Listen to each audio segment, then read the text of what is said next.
Trong cuộc sống, có một sự thật mà càng trưởng thành, bạn càng thấy rõ. Không phải người giỏi nhất là người thành công, mà là người giao tiếp giỏi nhất.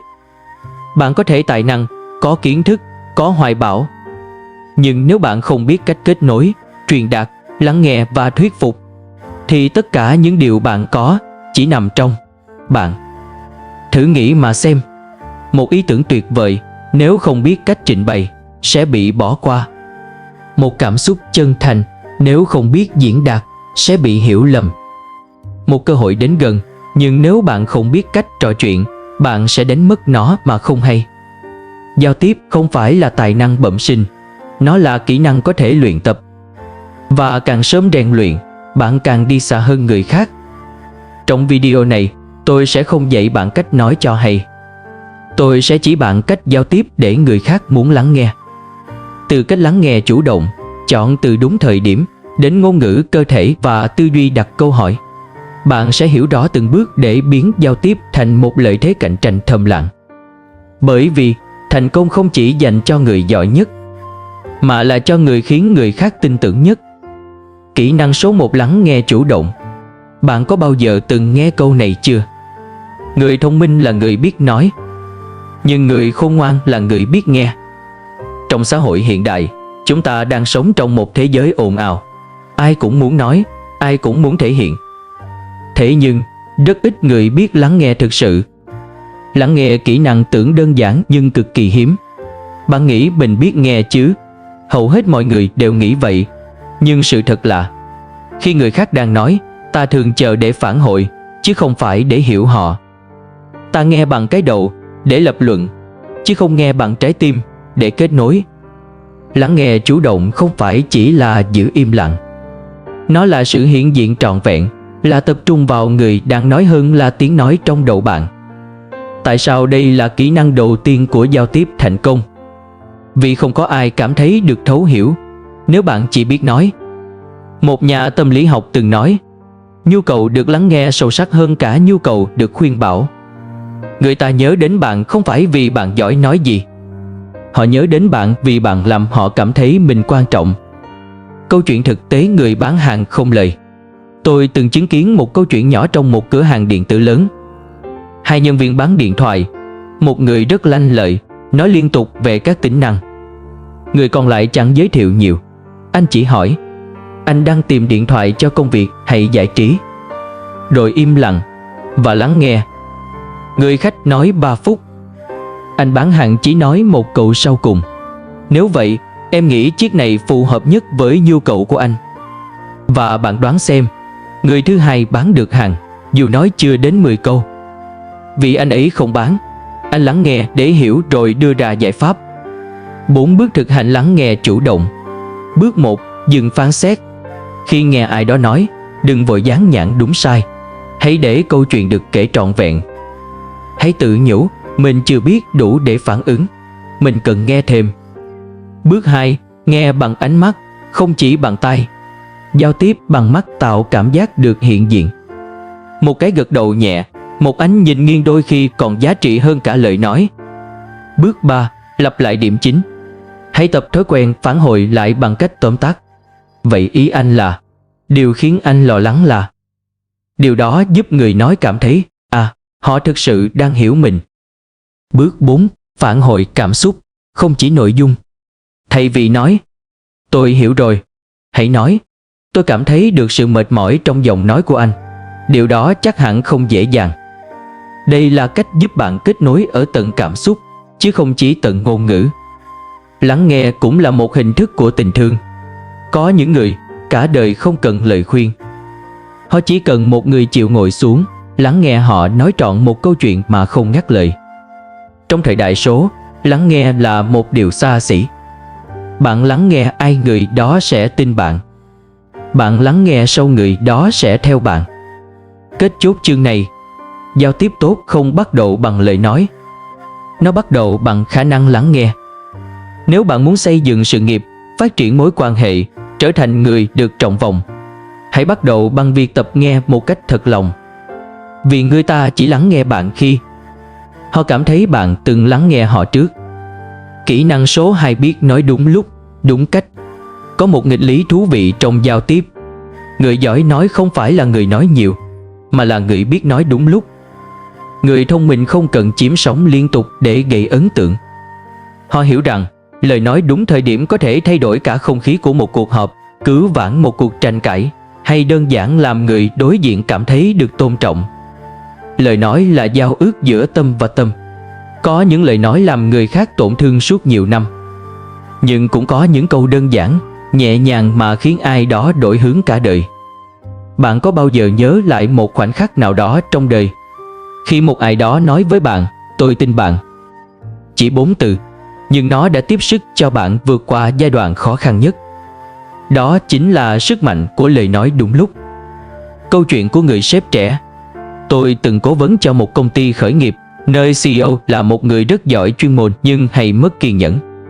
Mỗi khi nhân viên mắc lỗi, anh phản ứng ngay lập tức, gay gắt, vội vàng, thậm chí hạ thấp người khác. Dần dần, đội ngũ mất động lực. Nhân viên không dám chia sẻ sáng kiến. Mọi người làm việc trong sợ hãi. Sau khi tôi chia sẻ về nguyên tắc im 5 giây nói một câu tử tế, anh bắt đầu thay đổi. Thay vì phản ứng, anh học cách thở sâu và chọn thời điểm phù hợp hơn để góp ý. Không còn công kích cá nhân. Mỗi lời nói là một gợi mở, không phải là phán xét. 3 tháng sau, nội bộ công ty chuyển mình. Và điều khiến tôi ấn tượng nhất là anh ấy nói một câu: "Em nhận ra, không cần quát lớn người ta mới chịu nghe mình." Vậy, thế nào là nói đúng lúc? Không phải là đợi cho đủ yên rồi mới nói. Cũng không phải là nhịn cho tới khi không chịu nổi. Nói đúng lúc là khi bạn kiểm soát được cảm xúc, không nói trong cơn tức giận. Bạn chọn đúng ngữ cảnh, không nói chuyện riêng giữa nơi công cộng. Bạn đặt sự tôn trọng lên trên cái tôi, không dùng lời lẽ để thể hiện quyền lực. Một câu nói, nếu được thốt ra đúng thời điểm, đúng không gian, đúng cách sẽ trở thành liều thuốc chữa lành. Ngược lại, nếu nói sai lúc dù câu hay mấy, người nghe cũng đóng lòng lại. 3 nguyên tắc nói đúng cách. Nguyên tắc 1. Nói để xây không để phá. Trước khi nói một điều gì đó, hãy tự hỏi: câu nói này giúp người khác tốt hơn, hay chỉ để hả giận mình? Mục đích của mình là sửa sai, hay là khiến người khác xấu hổ? Giao tiếp thông minh không nhắm vào người, mà nhắm vào vấn đề. Thay vì nói anh làm việc thiếu trách nhiệm quá, hãy thử: có cách nào để lần sau chúng ta phối hợp sát hơn không? Nguyên tắc 2. Nói ngắn rõ ấm. Ngắn, vì người thông minh không vòng vo. Rõ, vì sự mơ hồ dẫn đến hiểu lầm. Ấm, vì lời nói lạnh lùng có thể giết chết động lực của người khác. Ví dụ, tôi đánh giá cao nỗ lực của bạn trong tuần qua. Có một số điểm cần cải thiện, và tôi tin bạn sẽ làm tốt hơn. Nguyên tắc 3. Tránh 4 sát thủ của lời nói. Có 4 kiểu nói dễ phá vỡ mối quan hệ. 1. Mỉa mai. 2. So sánh. 3. Quy kết. 4. Lặp lại lỗi cũ. Người khôn ngoan luôn chọn từ ngữ một cách tỉnh táo. Họ không để cảm xúc dẫn lối câu từ. Khoảnh khắc im lặng vàng. Bạn không cần phản hồi ngay lập tức trong mọi tình huống. Đôi khi, một khoảng lặng đúng lúc chính là câu trả lời sâu sắc nhất. Hãy luyện thói quen im 5 giây trước khi phản ứng. Vì nhiều khi, điều bạn sắp nói ra là thứ mà bạn sẽ hối tiếc cả đời nếu không kìm lại. Chốt lại kỹ năng số 2. Một người biết nói đúng lúc sẽ tránh được 80% xung đột trong đời. Một người biết chọn cách diễn đạt đúng đắn sẽ mở được 80% cánh cửa vốn tưởng đã đóng. Giao tiếp không chỉ là chuyển tải thông tin. Đó là nghệ thuật gieo ảnh hưởng mà công cụ chính là lời nói. Và lời nói không nên là vũ khí, mà là ánh sáng. Kỹ năng số 3. Truyền cảm hứng, chạm đến cảm xúc người khác. Người ta thường nghĩ giao tiếp là để truyền đạt thông tin. Nhưng người thật sự thành công hiểu rằng giao tiếp là để truyền cảm hứng. Có những người chỉ cần nói vài câu, nhưng lại khiến ta nhớ mãi. Có những lời rất đơn giản, nhưng khi nghe, lòng ta bỗng nhẹ đi. Bởi vì họ không nói để chứng tỏ điều gì. Họ nói bằng trái tim muốn chạm đến trái tim. Bạn chọn nói để người ta nhớ hay nói để họ thấy? Có 3 tầng trong giao tiếp. Tầng 1. Giao tiếp để tồn tại. Bạn nói chỉ để trả lời, để làm cho xong, để không bị trách móc. Tầng 2. Giao tiếp để thuyết phục. Bạn nói để người khác đồng ý với bạn, nghe theo bạn. Tầng 3. Giao tiếp để truyền cảm hứng. Bạn nói để người khác tự nhận ra giá trị, tự muốn hành động. Không vì sợ, không vì ép, mà vì họ muốn thay đổi. Đây chính là đẳng cấp cao nhất của giao tiếp, và cũng là điều phân biệt một người lãnh đạo giỏi với một người chỉ biết ra lệnh. Câu chuyện người thầy ở lại lớp. Tôi từng biết một giáo viên già về hưu. Trong một lớp học khó khăn, nơi nhiều giáo viên bỏ đi vì học trò quá nghịch ngợm, ông chọn ở lại. Không dùng kỷ luật nghiêm khắc. Ông kể chuyện. Ông viết thư tay cho từng học sinh. Ông nhắc lại ước mơ thời nhỏ của chính mình và hỏi từng đứa: em sẽ chọn điều gì nếu ngày mai không còn ai cản trở em? Từng học sinh, từng đứa một, thay đổi. Không phải vì bị phạt, mà vì cảm nhận được có một người tin mình, có một người nhìn thấy điều tốt đẹp bên trong mình. Đó là giao tiếp chạm đến cảm xúc. Đó là truyền cảm hứng. 3 chìa khóa để truyền cảm hứng trong giao tiếp. Chìa khóa 1. Kể chuyện không liệt kê. Người bình thường nói bằng lập luận. Người gây ảnh hưởng nói bằng câu chuyện. Vì não người ghi nhớ hình ảnh chứ không ghi nhớ luận điểm. Nếu bạn muốn người khác nhớ điều bạn nói, hãy kể một trải nghiệm. Hãy vẽ ra một bức tranh cảm xúc. Hãy đưa họ đi từ căng thẳng đến giải tỏa. Ví dụ, thay vì nói chúng ta cần thay đổi, hãy nói: tôi từng làm mọi thứ theo cách cũ, cho đến một ngày tôi nhận ra mình đang kiệt sức và mất phương hướng. Chính lúc đó tôi mới dám làm khác đi, và thay đổi bắt đầu từ đó. Chìa khóa 2. Dẫn dắt bằng sự chân thành. Cảm xúc thật có sức lan tỏa. Người ta dễ bị chạm hơn bởi một người nói vụng về nhưng chân thành hơn là một người nói trơn tru nhưng rỗng ruột. Nếu bạn nói với tâm thế áp đặt, người khác sẽ chống lại. Nhưng nếu bạn nói từ trải nghiệm thật, người ta sẽ mở lòng.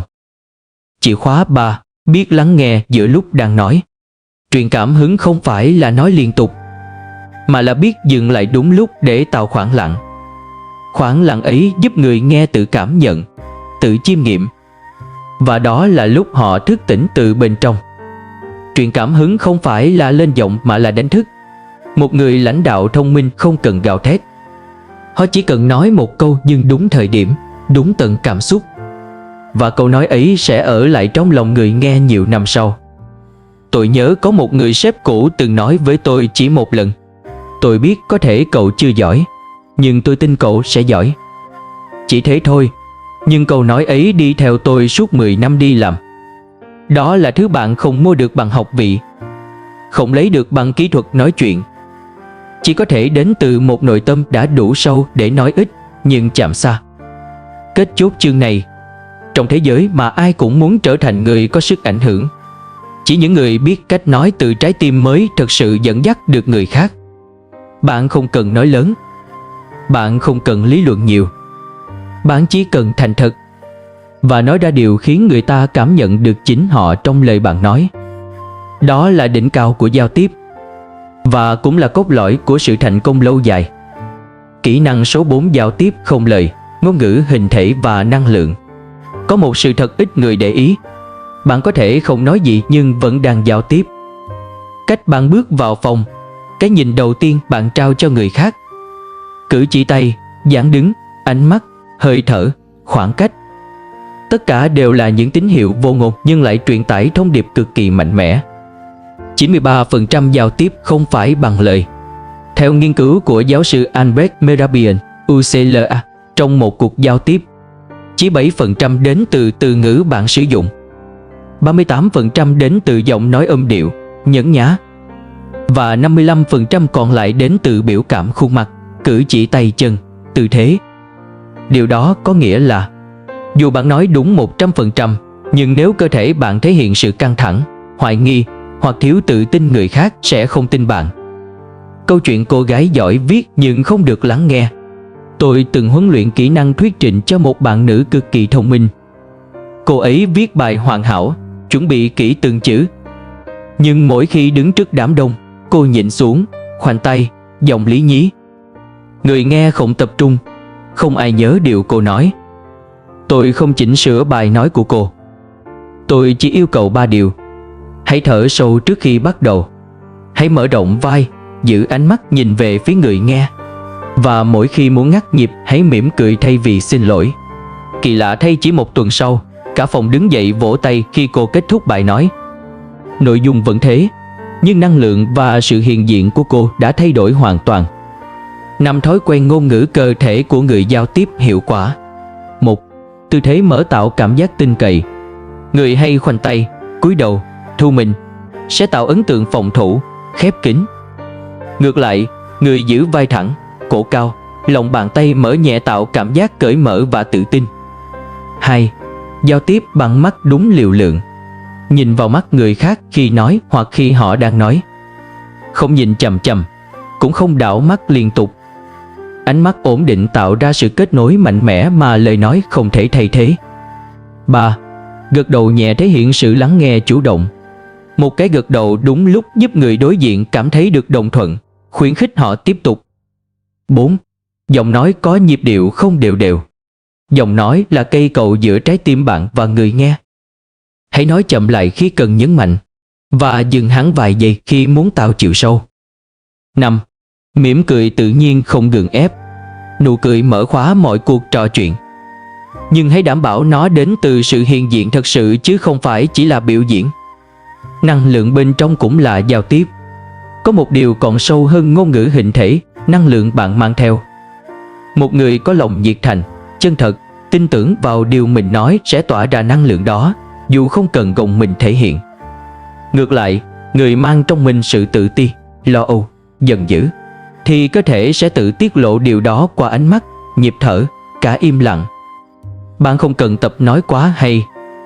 Hãy tập ở yên với chính mình trước. Vì giao tiếp thực ra không bắt đầu bằng kỹ năng, nó bắt đầu bằng sự ổn định nội tâm. Kết chốt chương này, giao tiếp không lời là phần thầm lặng nhưng ảnh hưởng mạnh nhất trong mọi tương tác. Người thành công không chỉ nói đúng, họ xuất hiện đúng. Không chỉ dùng từ ngữ, họ dùng sự hiện diện, ánh mắt, hơi thở và cả sự tĩnh lặng để kết nối với người khác. Kỹ năng này không cần học nhiều sách. Chỉ cần bạn tập sống chậm lại, lắng nghe chính mình và luyện từng chút một khi bước ra thế giới. Kỹ năng số 5: tư duy đặt câu hỏi, giao tiếp bằng sự dẫn dắt. Có một nghệ thuật trong giao tiếp mà rất ít người biết tận dụng. Không phải nói nhiều hơn mà là hỏi đúng hơn. Người thông minh không phải là người có nhiều lời khuyên. Họ là người đặt đúng câu hỏi khiến người đối diện tự soi sáng chính mình. Tại sao câu hỏi lại quan trọng đến vậy? Bởi vì một câu hỏi đúng lúc có thể gỡ được một nút thắt tâm lý, kích hoạt tư duy sáng tạo, mở cánh cửa của sự hợp tác, hoặc khiến người đối diện tự ngộ ra điều họ vốn đã biết. Trong giao tiếp, bạn không cần phải có câu trả lời cho mọi thứ. Bạn chỉ cần biết cách khơi gợi suy nghĩ nơi người khác. Đó chính là cách người lãnh đạo, nhà tâm lý học hay những người đàm phán giỏi nhất thế giới làm việc. Họ không thuyết phục, họ khơi mở. Câu chuyện về một cuộc phỏng vấn. Tôi từng quan sát một cuộc phỏng vấn giữa hai ứng viên. Người thứ nhất rất giỏi, trả lời rành mạch, đưa ra rất nhiều ý tưởng. Người thứ hai trông có vẻ ít nói hơn, nhưng sau mỗi câu trả lời, cô ấy đặt thêm một câu hỏi. Anh kỳ vọng gì ở ứng viên lý tưởng? Nếu được chọn, điều đầu tiên tôi nên học trong 30 ngày đầu là gì? Kết quả, người thứ hai được chọn. Không phải vì cô ấy giỏi hơn, mà vì cô ấy khiến người phỏng vấn cảm thấy được lắng nghe và được dẫn dắt. 3 loại câu hỏi giúp giao tiếp trở nên sâu sắc. 1. Câu hỏi mở kích hoạt sự chia sẻ. Thay vì hỏi, bạn có thích công việc này không? Hãy hỏi, điều gì ở công việc này khiến bạn cảm thấy hứng thú nhất? Câu hỏi mở giúp người đối diện bộc lộ cảm xúc, quan điểm và đưa bạn đến gần hơn với con người thật của họ. 2. Câu hỏi phản chiếu giúp người khác tự hiểu chính mình. Ví dụ, khi anh nói tôi thấy mệt, điều gì khiến anh cảm thấy như vậy? Hay, nếu quay lại thời điểm ấy, anh sẽ chọn khác đi chỗ nào? Những câu hỏi này không cần câu trả lời ngay, nhưng chúng kích hoạt nhận thức bên trong. 3. Câu hỏi dẫn dắt hành động, chuyển từ suy nghĩ sang thay đổi. Chẳng hạn, bước đầu tiên bạn có thể làm là gì? Ai là người có thể hỗ trợ bạn thực hiện điều này? Nếu phải bắt đầu từ hôm nay, bạn chọn điều gì để ưu tiên? Chính những câu hỏi kiểu này sẽ hóa giải trì hoãn, mở ra hành động. Cách đặt câu hỏi mà người không cảm thấy bị tra hỏi. Một sai lầm phổ biến là biến câu hỏi thành tra khảo. Vì vậy, để câu hỏi trở thành kết nối chứ không phải áp lực, bạn cần ngữ điệu mềm, hỏi như một lời mời gọi, không phải chất vấn. Ngôn ngữ trung tính, tránh dùng tại sao anh lại, mà thay bằng điều gì dẫn anh đến quyết định đó. Ánh mắt và cử chỉ mở, đặt câu hỏi với một nụ cười nhẹ, hoặc ánh mắt trìu mến sẽ khiến người khác sẵn sàng chia sẻ hơn. Những người thay đổi thế giới không luôn nói giỏi, họ biết hỏi giỏi. Socrates không dạy học bằng cách thuyết giảng. Ông chỉ đặt câu hỏi và để học trò tự đi tìm câu trả lời. Và từ đó, cả nền triết học phương Tây ra đời. Người khôn ngoan không áp đặt suy nghĩ của mình lên người khác. Họ chỉ gieo một hạt giống thắc mắc rồi lùi lại và chờ hạt ấy nảy mầm. Trong một thế giới đầy thông tin, người dẫn đầu không phải là người nói nhiều nhất, mà là người khiến người khác dừng lại và suy nghĩ. Kết chốt chương này, giao tiếp giỏi không nằm ở số lượng lời bạn nói, mà ở chất lượng những câu hỏi bạn đặt ra. Hãy hỏi như một người bạn, lắng nghe như một người thầy, và dẫn dắt như một người lãnh đạo. Khi bạn luyện được tư duy đặt câu hỏi, bạn không chỉ nâng cao chất lượng giao tiếp, bạn nâng cao chất lượng của tư duy, mối quan hệ và cả sự nghiệp. Giao tiếp vũ khí thầm lặng dẫn tới thành công. Khi còn trẻ, chúng ta nghĩ thành công đến từ kiến thức, bằng cấp, kỹ năng chuyên môn. Nhưng càng trưởng thành, bạn sẽ nhận ra có những người không giỏi hơn bạn, nhưng họ được chọn. Không phải vì họ xuất sắc hơn mà vì họ biết giao tiếp khéo hơn. Giao tiếp không phải là để gây ấn tượng mà là để kết nối. Kỹ năng giao tiếp không phải là để bạn nói cho hay, cho thông minh, mà là để làm người khác cảm thấy họ đang được lắng nghe, được tôn trọng và được truyền cảm hứng. Bạn có thể không nói nhiều, nhưng chỉ cần biết lắng nghe đúng cách bạn đã có ảnh hưởng. Bạn có thể không hoạt ngôn, nhưng chỉ cần chọn đúng một câu nói ra đúng thời điểm, bạn đã làm thay đổi cả cuộc trò chuyện. Hãy nhìn lại 5 kỹ năng chúng ta đã cùng đi qua. Lắng nghe chủ động, vì mọi kết nối đều bắt đầu từ sự hiện diện. Biết nói đúng lúc, đúng cách để lời nói trở thành chiếc cầu, không phải hố sâu. Truyền cảm hứng bằng cảm xúc thật, vì người ta nhớ đến bạn không phải vì lý do, mà vì cảm giác bạn để lại. Ngôn ngữ hình thể và năng lượng, vì cơ thể bạn luôn giao tiếp trước cả lời nói. Tư duy đặt câu hỏi, vì người thông minh không cố gắng nói trúng tim người khác, họ khơi mở để người khác tự chạm vào tim mình. Và cuối cùng, hãy chọn một thói quen giao tiếp để bắt đầu ngày hôm nay. Bạn không cần thay đổi tất cả trong một ngày, chỉ cần một điều. Hôm nay, hãy lắng nghe một người thật trọn vẹn, không phán xét. Hãy chờ 3 giây trước khi trả lời để lời nói mang theo sự tỉnh thức. Hãy đặt một câu hỏi khiến người khác phải dừng lại và mỉm cười. Bạn sẽ thấy cuộc sống bắt đầu dịu lại. Các mối quan hệ bắt đầu chuyển hướng. Và cánh cửa mới bắt đầu hé mở chỉ từ một thay đổi rất nhỏ, cách bạn giao tiếp. Nếu bạn thấy giá trị trong những điều đã chia sẻ, hãy để lại bình luận "Tôi chọn bắt đầu từ" và chia sẻ bạn sẽ thực hành điều gì từ hôm nay.